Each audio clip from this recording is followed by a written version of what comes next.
बच्चों, रोहन मुंबई महानगर पालिका वर्चुअल ट्रेनिंग सेंटर में आप सभी बच्चों का हार्दिक स्वागत है। मैं आपकी मार्गदर्शक शिक्षिका ज्योति जगदीप गजबिये। तो चलिए बच्चों, आज का पाठ सीखने का प्रयास करते हैं। बच्चों, आज की हमारी कक्षा है तीसरी। विषय परिसर अध्ययन, पाठ क्रमांक 20, हमारा सामूहिक जीवन। और बच्चों, मैं आपकी शिक्षिका ज्योति जगदीप गजबिये।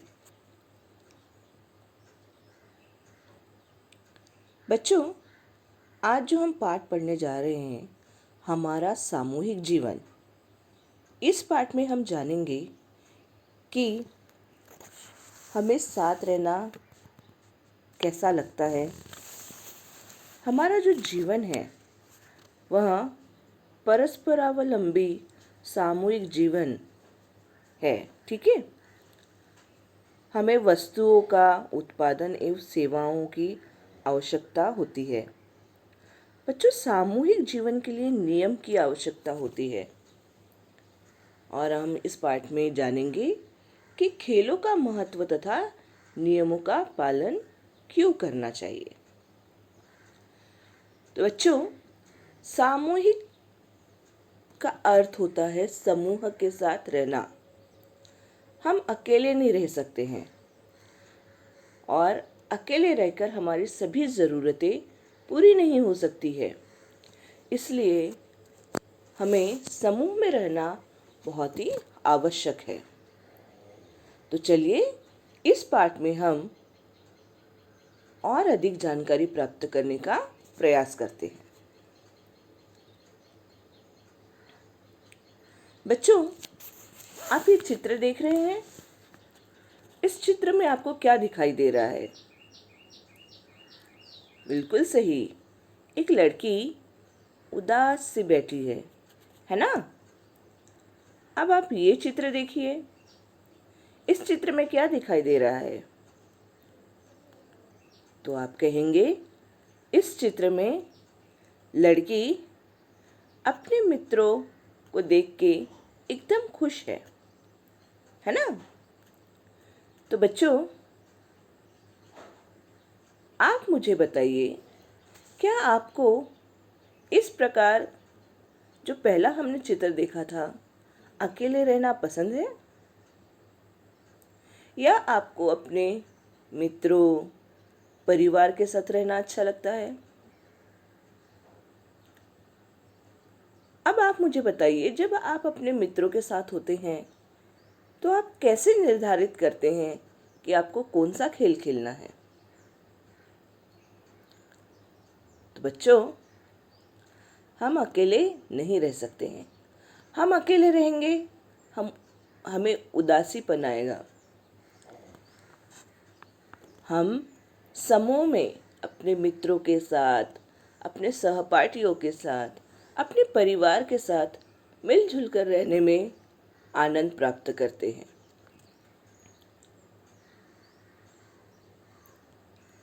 बच्चों, हमको एक दूसरे के साथ रहना अच्छा लगता है। घर में हम अपने माता पिता के साथ रहते हैं। हमारे साथ पड़ोसी भी होते हैं। यदि साथी सहेली नहीं मिलते हैं तो हमें अच्छा नहीं लगता है। और तो और यदि हमारी मनी बिल्ली, मतलब जो हमारी पेट एनिमल्स होते हैं बच्चों, और हमारा कुत्ता मोती थोड़ी देर के लिए दिखाई ना दे तो भी हम उदास हो जाते हैं, है ना बच्चों? घर में जब हम कोई जानवर पालते हैं या घर में हमारे सदस्य हैं, वो हमें दिखाई नहीं देते हैं, तो हम अपने आप को एकांत, अकेला मानते हैं और उससे उदास होना प्रारंभ हो जाता है। तो बच्चों, मनुष्य को जो है समूह में रहना अच्छा लगता है, अर्थात मनुष्य को सबके साथ मिलजुल कर रहना अच्छा लगता है। बच्चों, जब हम अपने परिवार, पड़ोसियों और आसपास के लोगों के साथ साथ रहने का अर्थ समूह में रहना होता है। तो बच्चों, आपने देखा है हम सामूहिक जीवन व्यतीत करते हैं। हम अकेले जंगल में जाके नहीं रहते हैं, है ना। हमें एकांत नहीं चाहिए। हमें हमारे आसपास अपना परिवार चाहिए होता है, हमारे अड़ोसी पड़ोसी चाहिए होते हैं, और हमारे आसपास जितने भी लोग रहते हैं वो हम लोगों को चाहिए रहते हैं। तो बच्चों, इसी प्रकार जब हम अपने परिवार, अपने आस पड़ोस और आसपास के लोगों के साथ रहते हैं तो उसे ही कहते हैं समूह में रहना। ठीक है।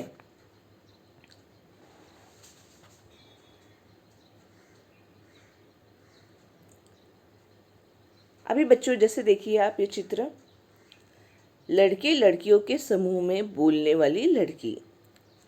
तो देखिए बच्चों, इस चित्र में जो लड़की दिखाई दे रही है वह बोलने वाली लड़की है ना। तो बच्चों, ऐसे ही होता है एक समूह में।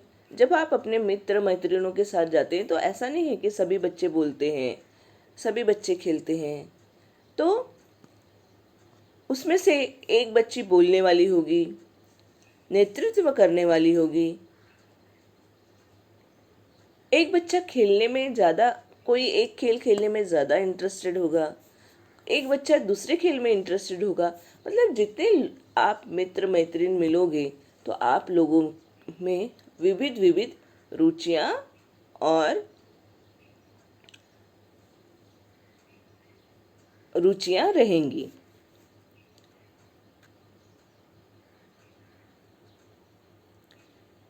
अभी देखिए बच्चों, दूसरा चित्र जिसमें लड़के लड़कियां हाथ में हाथ डालकर खड़े हैं। तो बच्चों, इस चित्र में आपने देखा कि लड़के लड़कियां हाथ में हाथ डालकर खड़े हैं। तो इसका क्या अर्थ होता है? तो बच्चों, ये जो गोला बनाया गया है, ये अकेले गोला बनाया जा सकता है क्या? नहीं। इस गोले से हमें यह पता चलता है कि हम परस्परावलंबी है, अर्थात हम एक दूसरे पर निर्भर हैं।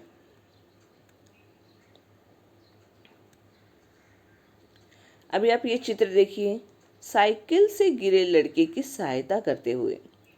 बच्चों, अभी इस चित्र में आप देख रहे हैं कि जो एक लड़का है साइकिल से गिर गया है और उस लड़के की 3-4 जो अंकल्स हैं या जो चाचा जी हैं वो मदद कर रहे हैं, जो शायद उसको जानते भी नहीं होंगे, है ना।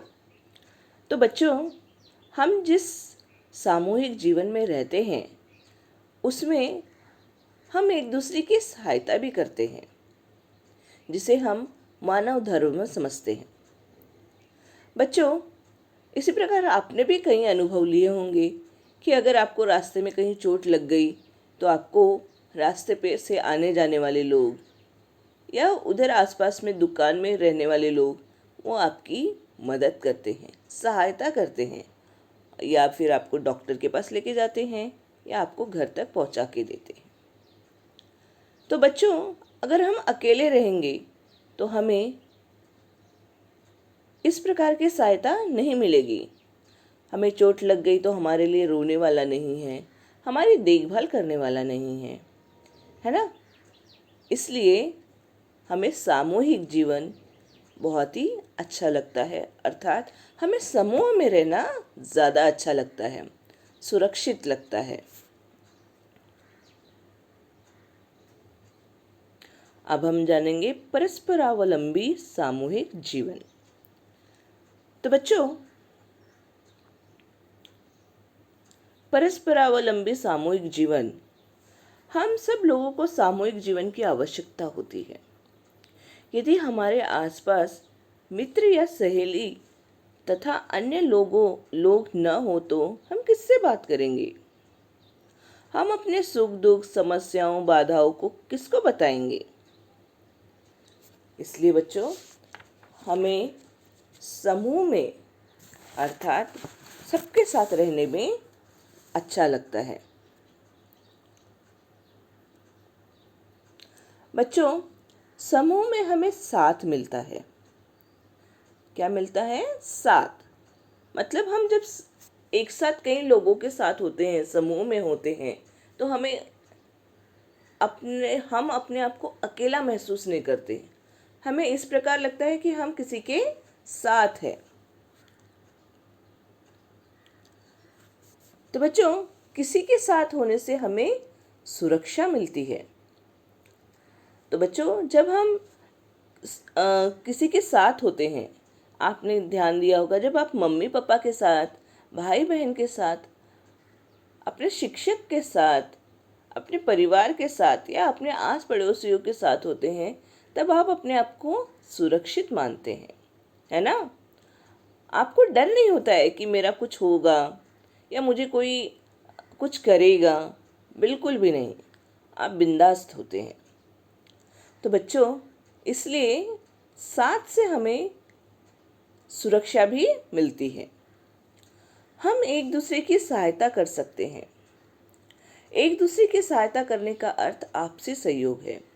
तो बच्चों, जब हम एक दूसरे के साथ रहते हैं तो हम एक दूसरे की सहायता भी करते हैं, है ना? आपने भी देखा होगा, घर में मम्मी घर के काम करती हैं, पिताजी ऑफिस में जाते हैं, आपकी दीदी होंगी, आपके भैया होंगे, वो भी घर के कामों में मदद करते हैं। आप भी छोटे मोटे काम करने में मदद करते हैं। इसी प्रकार आपको भी अनेक प्रकार की जो सहायता होती है वो आपके परिवार से ही मिलती है। तो बच्चों, तो ये जो हम एक दूसरे की सहायता करते हैं, इसका अर्थ होता है आपसी सहयोग करना। ठीक है? समूह में रहने से हमें अन्य लोगों की सहायता मिलती है। परस्पर सहयोग ही सामूहिक जीवन का सबसे बड़ा लाभ है। तो बच्चों, जब हम सामूहिक जीवन में मतलब समूह में रहते हैं, सबके साथ रहते हैं, तो हमें परस्पर सहयोग की भावना आती है। परस्पर सहयोग अर्थात हमें एक दूसरे की सहयोग करने की भावना आती है, और यही इस सामूहिक जीवन का सबसे बड़ा लाभ है। बच्चों, ऐसा सहयोग निर्मित होने के लिए नियमों की आवश्यकता होती है। किसकी आवश्यकता होती है? नियमों की, है ना बच्चों? तो सामूहिक जीवन में हमें सहयोग प्राप्त करने के लिए नियमों की आवश्यकता होती है।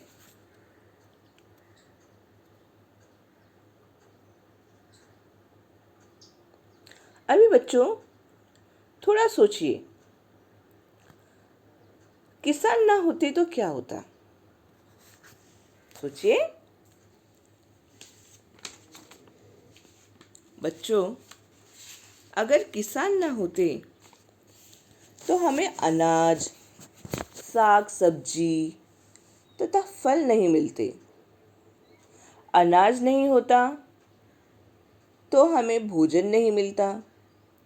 भोजन नहीं मिलता तो हम जीवित नहीं रहते।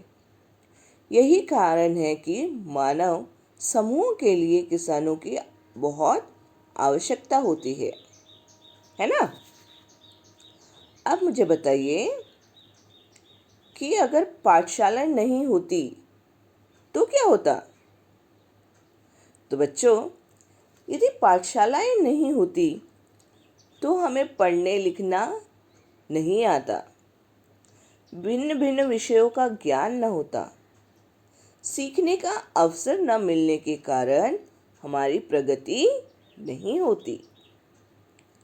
आप सोचिए बच्चों कि अगर अस्पताल न होते तो क्या होता?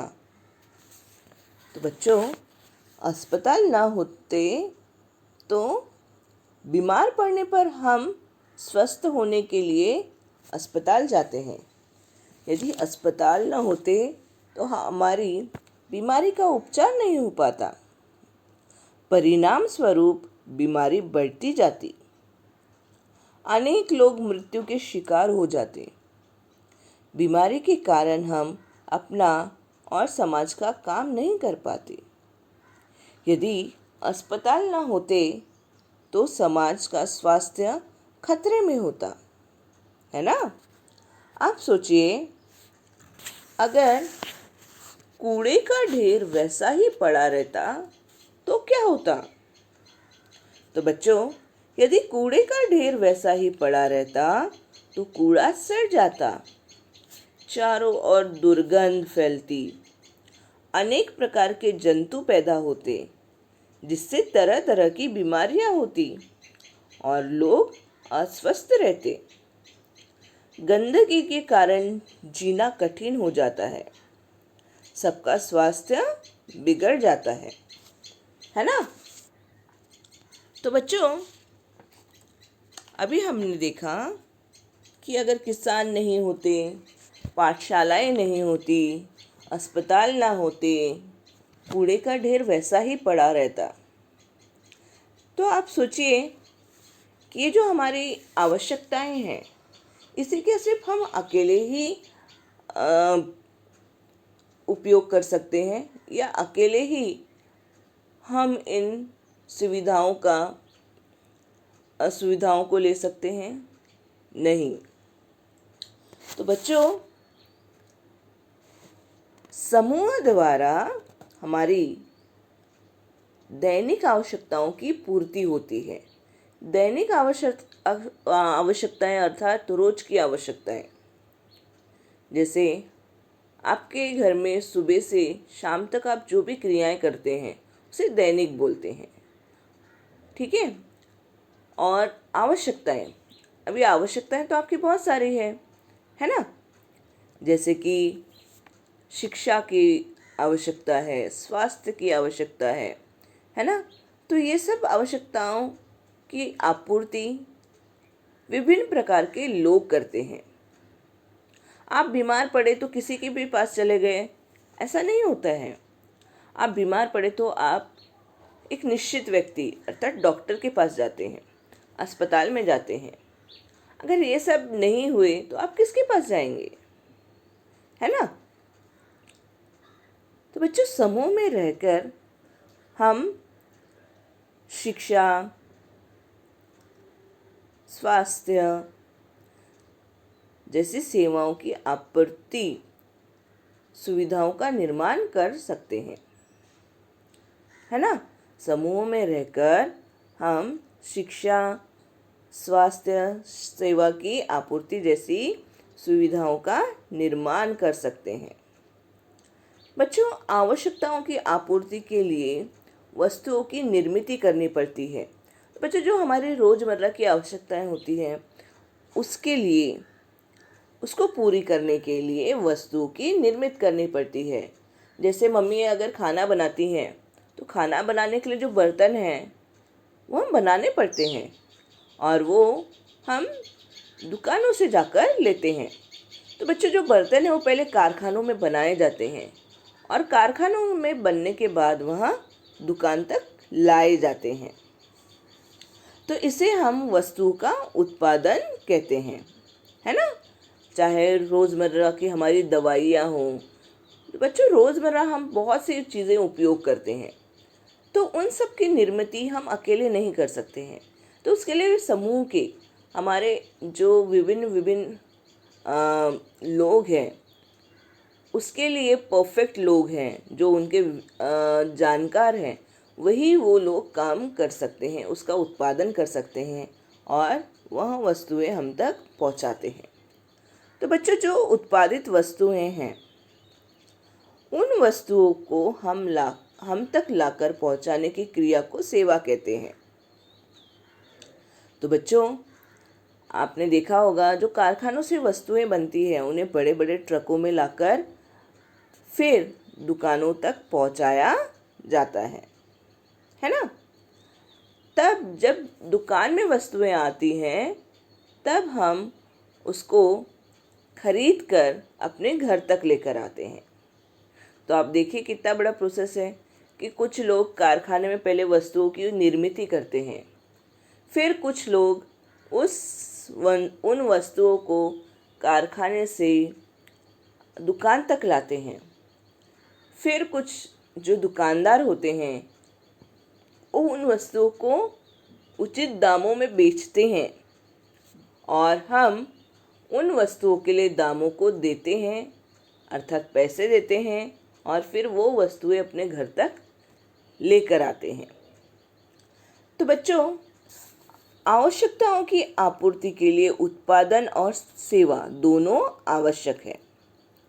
ये दोनों बातें बहुत से लोगों के सहभाग द्वारा ही प्राप्त होती है। जैसे मैंने अभी आपको कहा कि कारखाने में वस्तुओं की निर्मित करना, फिर उस निर्मित वस्तुओं को दुकान तक लेकर आना, उसमें कितने सारे लोग लगते हैं, और दुकान से हम जब घर तक लेकर आते हैं तो उसमें भी कितने सारे लोग हमें सहायता करते हैं। तो बच्चों, आवश्यकताओं की आपूर्ति के लिए उत्पादन और सेवा दोनों आवश्यक है। ये दोनों बहुत से लोगों के सहभाग द्वारा ही प्राप्त होती है। अकेला व्यक्ति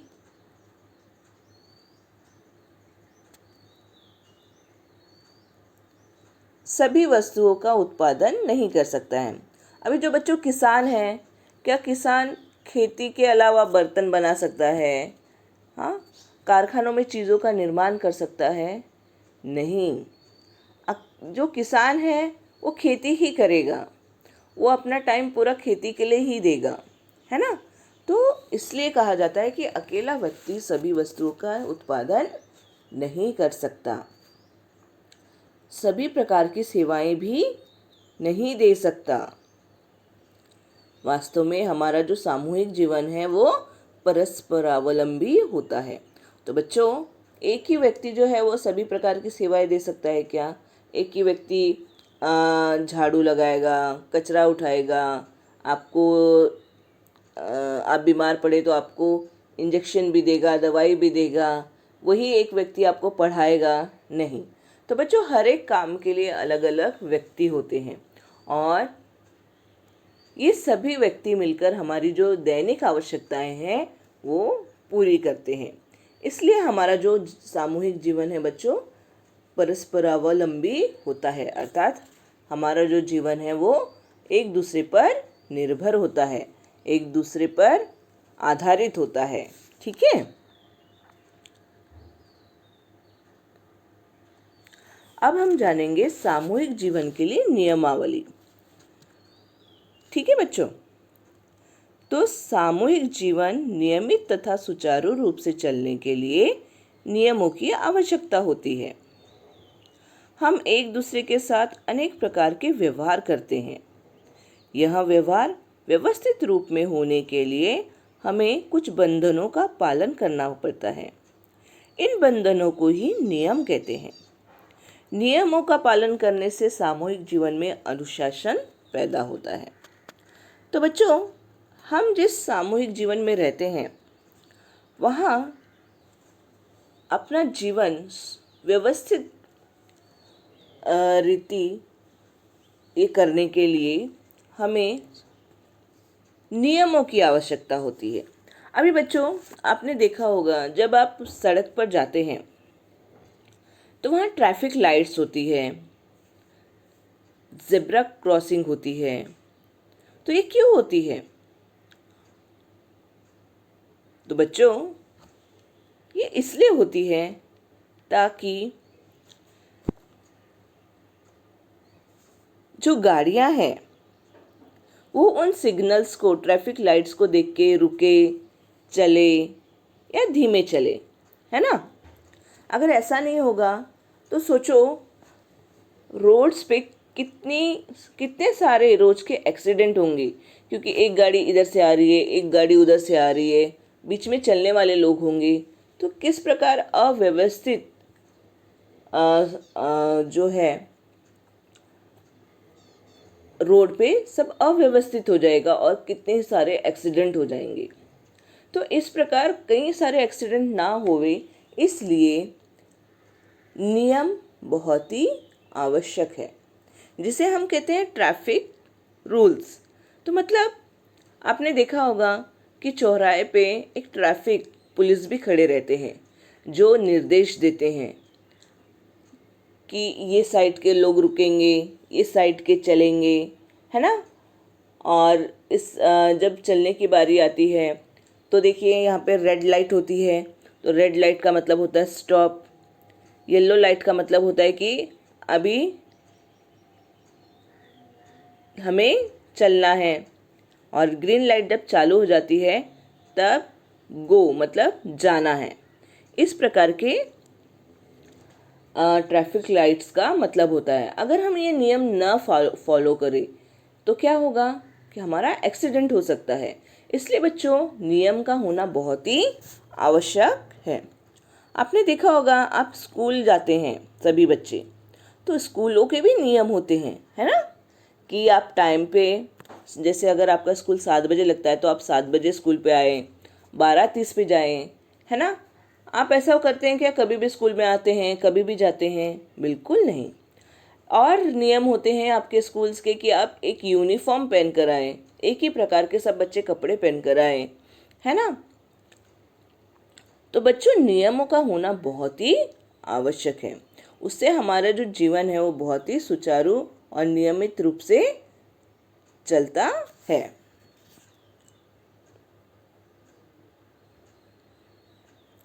अभी हम जानेंगे खेलों का महत्व तथा नियमों का पालन करना। बच्चों, अभी आप ये चित्र देख रहे हैं, है ना। इसमें आप देख रहे हैं कुछ लड़कियां बैठी हैं, कुछ लड़कियां खड़ी हैं, कुछ लड़कियां देख रही हैं। आपने ये जो खेल है, ये कौन सा खेल है, पहचाना आपने? बिल्कुल सही, ये है खो खो। तो बच्चों, जैसे हमारे जीवन में नियमों की आवश्यकता होती है, उसी प्रकार आपने हर जगह देखा होगा, हर जगह पे नियमों की आवश्यकता होती है ना। नियम हमारे सुविधाओं के लिए ही बनाए जाते हैं, इसलिए हमेशा नियमों को फॉलो करना चाहिए, उसे तोड़ना नहीं चाहिए।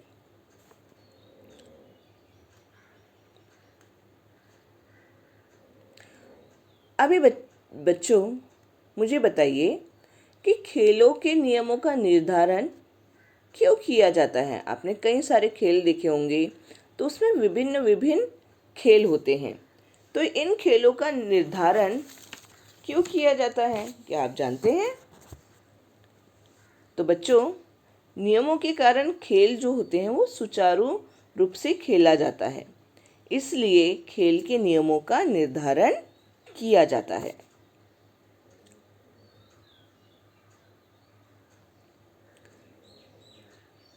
दूसरा है नियमानुसार खेलने से कौन कौन से लाभ प्राप्त होते हैं।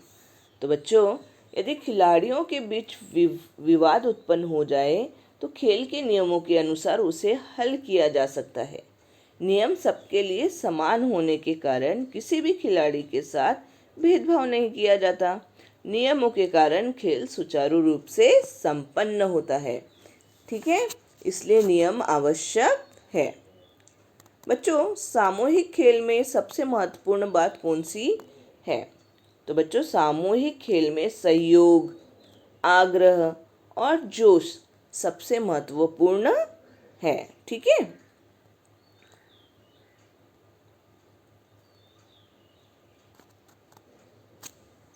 बच्चों, कोई भी खेल खेलने से पहले खेल के नियम समझ लेने चाहिए।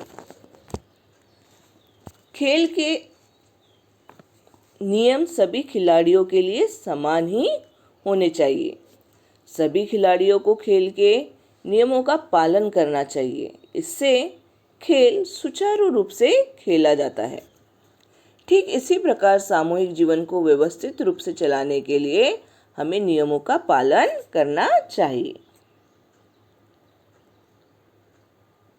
बच्चों, खेल द्वारा हम में आपसी सहयोग और एकजुट होने के गुण उत्पन्न होते हैं। खेलों द्वारा हमारा स्वास्थ्य उत्तम बना रहता है।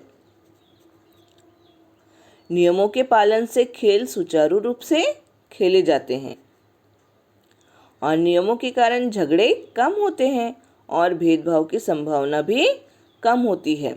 इसलिए बच्चों, खेल में नियम होने चाहिए और हमारे जीवन में अनुशासन उत्पन्न करने के लिए हमें हमारे जीवन में भी नियम होने आवश्यक है।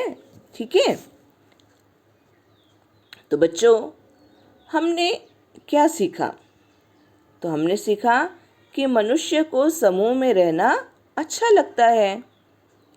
पारस्परिक सहयोग एक सामूहिक जीवन का सबसे बड़ा लाभ है। समूह द्वारा हमारी दैनिक आवश्यकताओं की पूर्ति होती है। सामूहिक जीवन नियमित रूप से चलने के लिए नियमावली की आवश्यकता होती है। अब हम देखेंगे स्वाध्याय।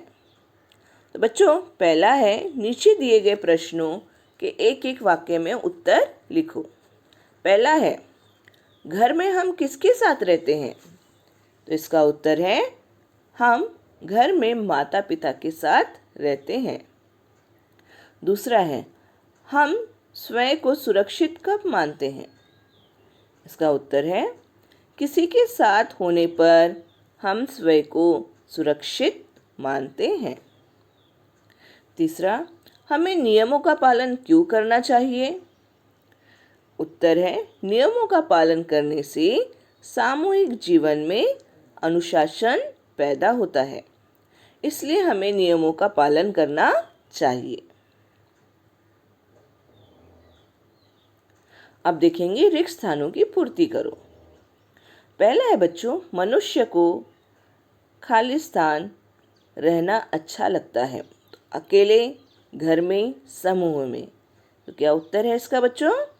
समूह में। तो मनुष्य को समूह में रहना अच्छा लगता है। दूसरा है, समूह में रहने पर हमें डैश मिलती है। क्या मिलती है बच्चों? तो समूह में रहने पर हमें साथ मिलती है। तीसरा है, हमारा सामूहिक जीवन ऐसा डैश होता है। तो क्या होता है बच्चों? तो हमारा सामूहिक जीवन ऐसा परस्परावलंबी होता है। तो बच्चों, आज हमने इस पाठ में कई मुद्दे देखे, जिसमें हमने देखा कि हमें एक दूसरे के साथ रहना बहुत ही अच्छा लगता है। हमारा जो जीवन है वो एक दूसरे पर निर्भर है। हम परस्परावलंबी सामूहिक जीवन जीते हैं, है ना? हमारी जो आवश्यकताएं हैं वो आवश्यकताओं की पूर्ति के लिए कई लोगों की आवश्यकता होती है और सामूहिक जीवन के लिए कई नियम होते हैं। तो बच्चों, आप इस पाठ का अभ्यास कीजिए। आज के लिए इतना ही। धन्यवाद। प्यारे बच्चों, आज जो हमने पाठ सीखा, उम्मीद करती हूँ आप सबको बहुत अच्छे से समझ आ चुका है। तो बच्चों, घर पे ही रह के इसका अध्ययन कीजिए। आज के लिए इतना ही। धन्यवाद।